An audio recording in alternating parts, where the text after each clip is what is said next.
Hi everyone, welcome back to my channel. So today we're going to talk about function for non-math majors. So in this video, I'm going to share some tips so that you can easily remember what function is, and you can also solve basic function related problems. Okay. All right, so let's define function. So for function, so let's define function. What is function? Every x value, remember the x value is the input value, okay, or the domain input value. So every x value must be related to exactly one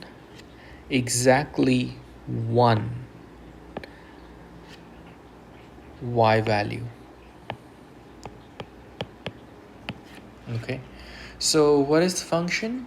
Every x value must be related to exactly one y value. Okay, so y value is our output value.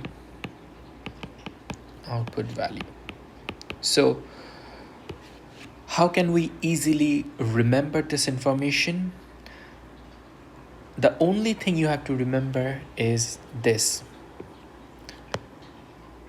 x values cannot repeat. Okay, so for function, the only thing you have to remember is this: x values cannot repeat. So let me give you two examples.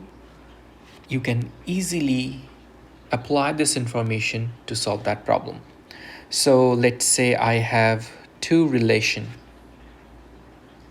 Okay, so let's say we have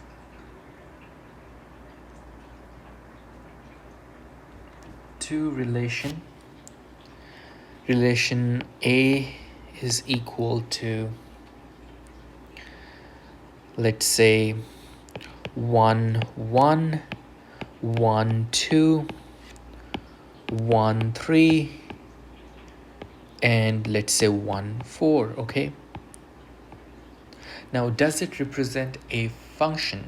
Again, how can you solve this problem? Your x values cannot repeat. Okay, does x value repeat? I have 1 1 1 2 1 3 1 4. So 1 actually repeating, right? So our x values, so this is my x, this is y, this is x, this is y, this is x, this is y, x, y. So my x values do repeat. So it means this relation is not a function. Okay, is not a function. Okay, so let me show you one more example. So b is equal to, let's say this is 1 0 negative 1 0, and let's say 0 0. Okay, now does it represent a function? Let's find out. What do you think? I'll give you 10 seconds. What do you think? Is it a function?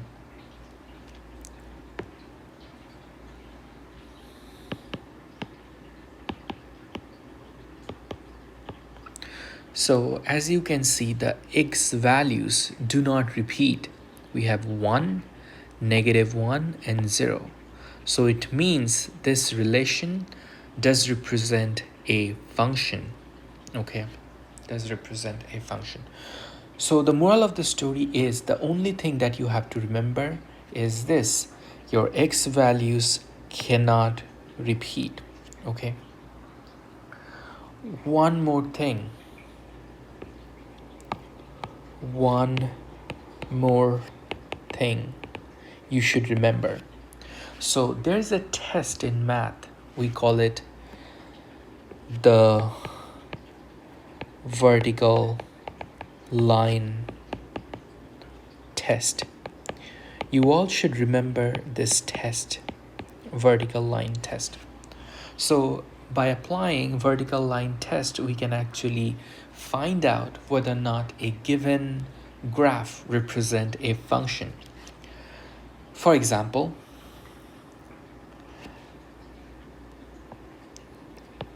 this line, does this line represent a function, and how can we find that out? We can find that out by applying the vertical line test. So what we do, we draw a vertical line, and if it touches the graph just once, that means this function, this graph represent a function. Okay, so it kind of looks like a linear equation to me, straight line, so it is a function. Okay, how about a parabola? Is it a function?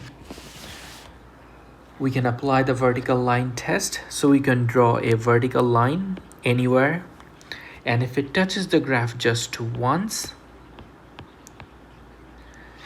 it will represent a function. So this graph represent a function. Okay, let's do one more. Is circle a function? Well, it doesn't look exactly like a circle, but just assume that it represents a circle. Does it represent a function? One thing we can do, we can apply the vertical line test. If it touches the graph more than once, okay, more than once, then this graph will not represent a function. So it is not a function. Okay, it is not a function.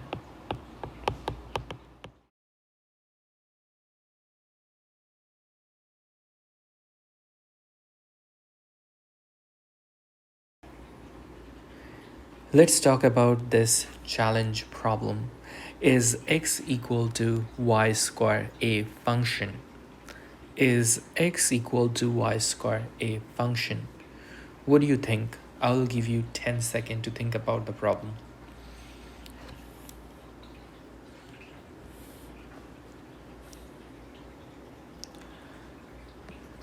So before I give you the answer, let's first graph this, okay?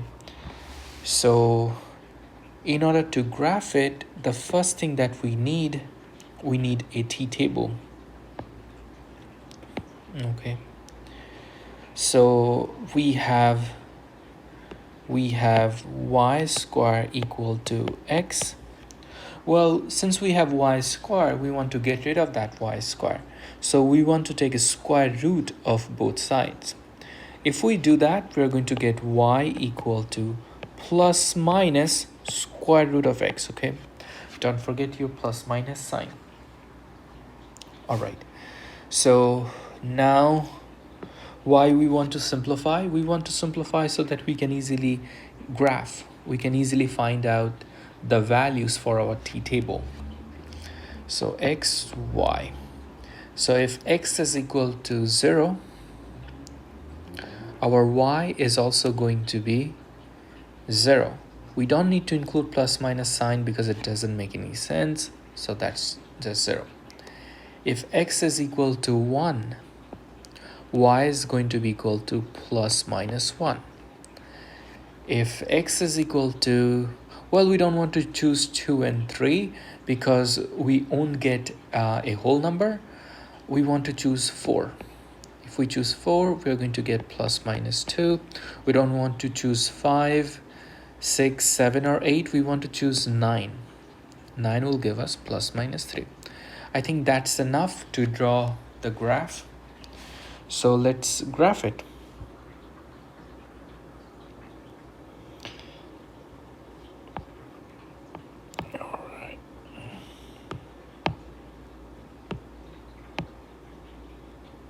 Well, this is my x-axis, this is my y-axis, this is the origin. So the first point we had 0, 0. So this is our 0, 0. Okay, let's call it 1, 2, 3, 4, 5, 6, 7, 8, 9. So this is our 9, 10. So this is our 1, 0, 1, 2, 3, 4. All right, so 0, 0, 1, positive 1 and negative 1. So that must be somewhere here and here. 4, positive 2, positive 2, negative 2. 9, positive 3, negative 3. All right, now let's try to graph it. Well, if we graph it, it looks something like this. Okay. Now again, if you want to take more points, you can take more points, but for this example, those few points are enough. So as you can see, we found out our graph. So now by looking at this graph, what do you think? Does it represent a function? The answer is no, it's not a function. We can apply our famous vertical line test. If it touches the graph more than once, it's not a function. It's not a function.